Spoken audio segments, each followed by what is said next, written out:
Hello, this is Debra with a quick video experiment to see if we can get them uploaded in Genie.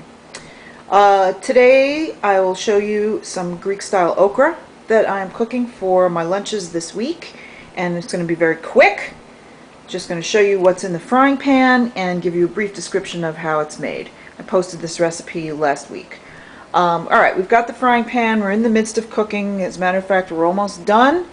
And what we have here is a bunch of frozen okra simply sitting on top of what I like to call a slurry of tomatoes and caramelized onions, which I pre-cooked. And then I took a can of diced tomatoes, poured them in there, kept the lid off, let all the liquid go out before finally, after about a half an hour of tomato and onion cooking, added this okra.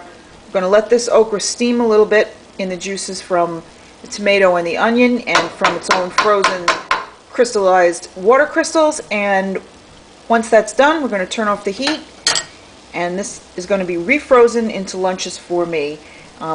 Also, forgot to add, we've got to add a little bit of lemon juice, some salt, pepper, and a little bit of garlic powder near the end of the cooking process so they don't lose their flavors, and then it's done. Very simple and very Greek with lemon and tomato.